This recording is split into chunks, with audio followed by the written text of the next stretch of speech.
Hello student, नमस्कार। स्वागत है इस वीडियो में अर्धवार्षिक परीक्षा 2021-22 के लिए आपका हिंदी विषय का एक मॉडल पेपर हम लेकर आए हैं, जो कि आपके लेटेस्ट सिलेबस पर आधारित है और इसी आधार पर आपका पेपर में क्वेश्चन पेपर आएगा। ठीक है, तो इस पेपर को आप देखिए और इसके जो भी क्वेश्चन है उनको आप कंप्लीट कीजिए आपकी परीक्षा के लिए।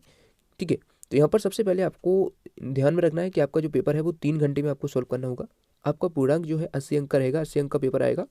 निर्देश आपको यहाँ पर कुछ दिए जाएंगे जिनको आपको पढ़ना चाहिए कि ठीक है, इन्हीं के आधार पर आपका पेपर रहता है। ठीक है, तो आप पढ़ सकते हैं, इसको अभी भी पढ़ सकते हैं। आपका ऐसा ही निर्देश कुछ दिए जाएंगे आपके पेपर में। तो चलिए अब स्टार्ट करते हैं। सबसे पहले आपको सही विकल्प दिए जाएंगे, जैसा कि ब्लूप्रिंट में दिखाया गया है कि 6 अंक के आपके सही विकल्प पूछे जाने हैं। ठीक है, तो ब्लूप्रिंट के आधार पर ही पेपर हो सकता है तैयार हो आपका अर्धवार्षिक का। ठीक है, तो उसी के हिसाब से तैयार होना चाहिए, क्योंकि आपको पैटर्न का पता लगेगा कि वार्षिक में कैसा पेपर आएगा। ठीक है, तो देख सकते हैं यहाँ पर सही विकल्प को चयन कीजिए। पहला क्वेश्चन है अद्भुत रस का स्थायी भाव है। तो अद्भुत रस का स्थायी भाव देखिए, जो ऑब्जेक्टिव क्वेश्चन है मैं सभी का आंसर भी बता देता हूँ आपको।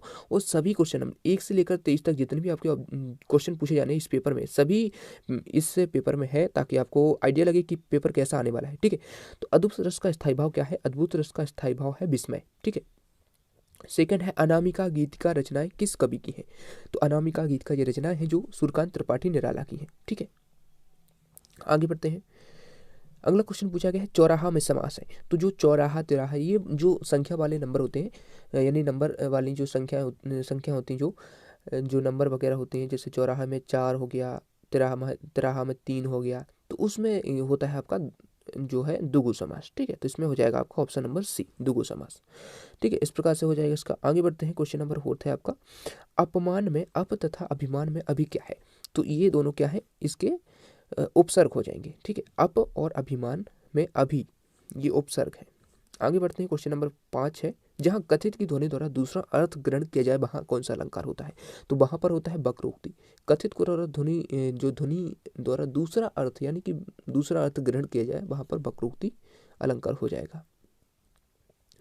छठवां क्वेश्चन पूछा गया आधुनिक हिंदी साहित्य का जन्मदाता किसे कहा जाता है? तो भारतेंदु हरिश्चंद्र को कहा जाता है। तो इसका option number A right answer हो जाएगा। ठीक है, आगे बढ़ते हैं। 8400 400 400, जी हाँ, याद कर लीजिए व्हाट्सअप नंबर, क्योंकि अब चाहे आपका मैथ का सवाल हो या फिजिक्स केमिस्ट्री बायोलॉजी का, आपके हर डाउट हर क्वेश्चन का मिलेगा तुरंत वीडियो सोल्यूशन, वो भी सीधा आपके व्हाट्सअप नंबर पर। बस आपके फोन में डाउटनेट का 8400 400 400 व्हाट्सअप नंबर सेव कर लीजिए और चैट ओपन कीजिए। फिर जो भी आपका डाउट है उस सवाल की बस आपको फोटो खींचनी है, उसे क्रॉप करना है, 5 सेकंड में आपको उसका वीडियो सोल्यूशन मिल जाएगा। क्लास 6 से 12 IT JEE NEET CBSE board और सभी स्टेट बोर्ड के बच्चों के लिए, तो देर किस बात की, अभी जाइए और 8400 400 पर अपना सवाल व्हाट्सअप कीजिए, लिंक डिस्क्रिप्शन में है। रिक्त स्थान पर बढ़ते हैं। रिक्त स्थान पूछा गया है, स्पष्ट है, रिक्त स्थानों की पूर्ति कीजिए। सूरदास जी खालिस्तान के परम भक्त थे। तो सूरदास जी किसके परम भक्त थे? श्री कृष्ण जी के। ठीक है, तो यहाँ पर श्री कृष्ण आप भर लेंगे। यहाँ पर आंसर भी नीचे लिखे हुए हैं, लेकिन पहले मैं आपको यहीं से बता देता हूँ। दूसरा है दूसरों के उपकार को मानने वाले को क्या कहते हैं? तो जो दूसरों के उपकार को माने उसे कृतज्ञ कहते हैं। ठीक है,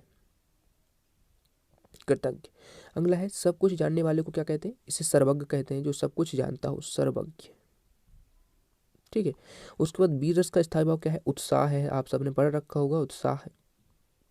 अलंकार काव्य की आत्मा है, तो यहाँ पर आत्मा आप भर लेंगे। ठीक है, तो इस प्रकार से आपके पांचों हो गई है। आगे बढ़ते हैं। तुलसीदास जी का विवाह खालिस्तान के साथ हुआ। तो तुलसीदास जी का जो विवाह हुआ था वो हुआ था रत्नावली के साथ। ठीक है, वेरी वेरी इंपॉर्टेंट क्वेश्चन है, पूछ लिया जाता है रत्नावली के साथ। अब है अगला क्वेश्चन है पंचवटी खालिस्तान समाज का उदाहरण है। तो दुगु समाज का उदाहरण है। ठीक है, पंचवटी कौन सा समाज का है? दुगु समाज का उदाहरण है। यहाँ पर पंच आ रहा है, यानी कि 5। अब देखते हैं सही जोड़ी आपकी हैं, जो इस मॉडल पेपर में आपकी सभी सही जोड़ी हैं, जो आपके सभी सिलेबस के आधार पर हैं।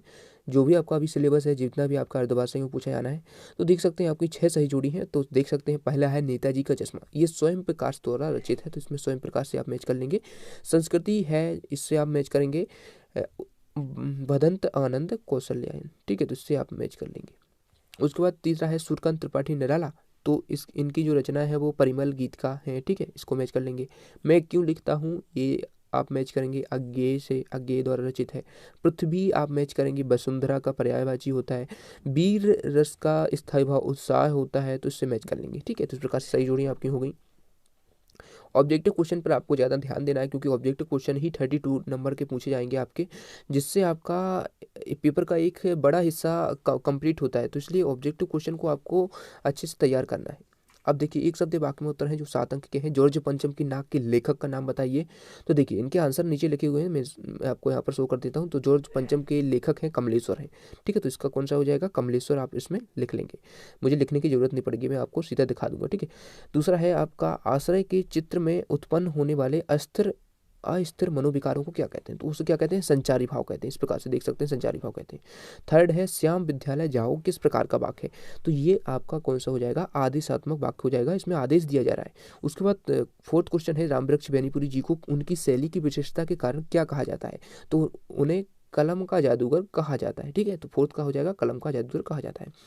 फिफ्थ है, वात्सल रस में सिद्ध हस्त कवि का नाम क्या है। तो ये हो जाएगा सूरदास। ठीक है, रीतिकाल में किस रस का सर्वाधिक चित्रण किया गया है। तो श्रृंगार का किया गया है। कामायनी खंड काव्य है अथवा महाकाव्य। तो जो कामायनी है वो क्या है, महाकाव्य है। ठीक है, तो इस प्रकार से आपका ये कंप्लीट हुआ, आपके एक शब्द वाक्य में उत्तर। अब हम सत्य सत्य देखते हैं। जो भी क्वेश्चन मैं बता रहा हूँ वेरी वेरी इंपॉर्टेंट है, सबको आपको कंप्लीट करना है। और इनके अलावा जो आपने पहले पढ़ रखा है उसका रिवीजन तो आपको करना ही है, और अभी तक आपने कर ही लिया होगा, नहीं किया है तो इसको एक बार आप रिवीजन सबका कर लीजिए जो आपने पढ़ रखा है। ठीक है, तभी आपसे पेपर अच्छे से बनेगा। तो ये आप देख सकते हैं, सत्य सत्य देख सकते हैं। यहाँ पर फर्स्ट है, रात दिन, रात दिन यहाँ पर डैश होना चाहिए, द्विगु समास का उदाहरण है। तो ये आपका द्विगु समास का नहीं है, ये द्वंद्व समास का है, तो इसलिए ये असत्य हो जाएगा। ठीक है, उसके बाद देख सकते हैं यहाँ पर, सूर सागर की रचना सूरदास ने की, यहाँ ये सत्य है। तो ये वाला आपका सेकंड वाला सत्य हो जाएगा, पहले वाला असत्य था। ठीक है, आगे बढ़ते हैं। पुष्प का पर्यायवाची कमल है। तो पुष्प का पर्यायवाची कमल नहीं है। ठीक है, क्योंकि पुष्प के पर्यायवाची पुष्प, कुसुम, सुमन ये होते हैं। ठीक है, तो ये वाला आपका असत्य हो जाएगा। फोर्थ है, पुरुषों में उत्तम के पुरुषोत्तम कहलाता है। ये सत्य है, बिल्कुल सत्य है। विनय पत्रिका तुलसीदास जी की रचना है, ये भी सत्य है। करोड़ रस का स्थायी व शोक होता है, ये भी सत्य है। ठीक है, तो इस प्रकार से हम इनके आंसर देख सकते हैं। अब देखिए, अब आपके प्रश्न क्रमांक 6 से लेकर 23 तक के जितने भी क्वेश्चन हैं ये आपके 2 अंक के हैं, 3 अंक के हैं और 4 अंक के हैं। तो सभी हम देख सकते हैं। यहाँ पर प्रश्न क्रमांक 6 है, माता का आंचल शीर्षक की उपयुक्तता बताते हुए अन्य शीर्षक सुझाइए। तो ये 2 अंक में पूछे जाएंगे आपसे। तो इनके 30 शब्द में आपको आंसर लिखने होंगे। अथवा में देख सकते हैं आप, जॉर्ज पंचम की लाट पर किसी भी भारतीय नेता, यहाँ तक कि भारतीय बच्चे की नाक फिट ना होने की बात से लेखक किस ओर संकेत करना चाहता है। तो इस प्रकार से एक क्वेश्चन है, दोनों ही क्वेश्चन है, दोनों ही आपको अथवा सहित कंप्लीट करना है सभी क्वेश्चन, तभी आपसे अच्छे पेपर बनेगा। ठीक है, क्वेश्चन नंबर 7 है, तब की शिक्षा प्रणाली और अब की शिक्षा प्रणाली में अंतर क्या है, स्पष्ट करें। अथवा में है इसका, शहर में किस प्रकार बवंडर मचे होने की बात कही गई है। ठीक है, दोनों ही क्वेश्चन आपको कंप्लीट करना है, क्योंकि पेपर में अथवा सहित यदि आप कर लेते हैं तो मोस्टली क्वेश्चन आपसे बन जाएंगे।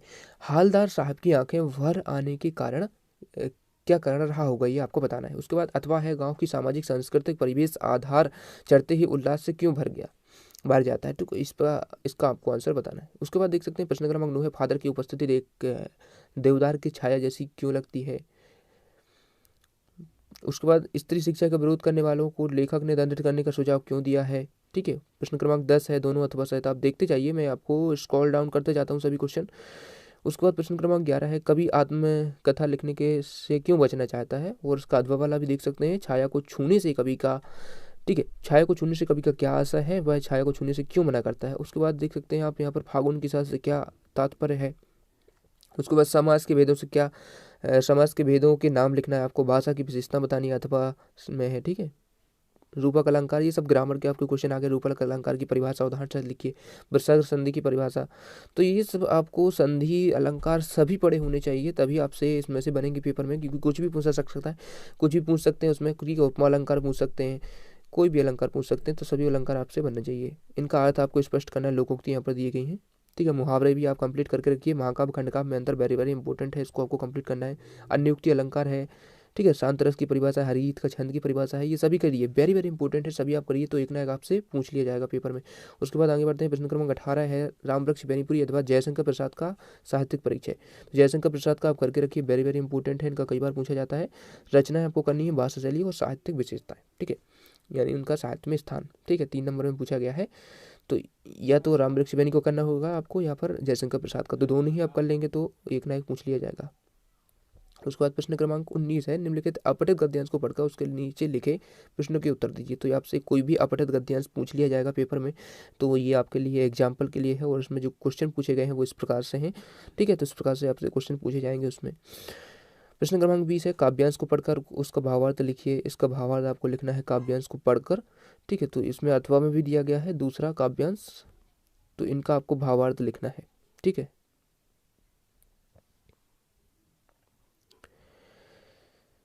और यहाँ पर जो क्वेश्चन पूछे गए हैं इनके काव्यांश के, तो ये आपके, ठीक है, यहाँ पर आपको पूरा करना है। ये अथवा में था गद्यांश और ऊपर काव्यांश था। ठीक है, जब आगे बढ़ते हैं, अब देखिए प्रश्न क्रमांक 21 है, अपने प्राचार्य महोदय को शुल्क मुक्ति हेतु आवेदन पत्र लिखिए। 4 नंबर में पूछा जाएगा ये। अथवा में है, परीक्षा में प्रथम श्रेणी में उत्तीर्ण हेतु अपने मित्र को बधाई पत्र। ये वेरी वेरी इंपॉर्टेंट है, इसको आप करके ही जाना, हो सकता है यही पूछ लिया जाए। ठीक है, सभी क्वेश्चन है वेरी वेरी इंपॉर्टेंट है, इनको आपको करना है, प्रीवियस ईयर में पूछे गए क्वेश्चन है। उसके बाद निबंध देख सकते हैं, एक विषय पर निबंध लिखना है, 4 अंक में है निबंध, आप काफ़ी कम नंबर में पूछे जाने लगा है।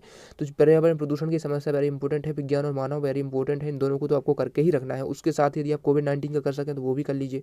ठीक है, उसके बाद रूपरेखा आपसे पूछ ली जाती है। रूपरेखा भी आप किसी भी टॉपिक पर लिख सकते हैं, रूपरेखा आपको बनानी आनी चाहिए। ठीक है, तो कोई भी रूपरेखा आप लिख सकते हैं। तो इस प्रकार से आपका 3 नंबर का रूपरेखा हो गई, 4 का निबंध हो गया, तो पूरा टोटल आपका 7 नंबर का हो गया।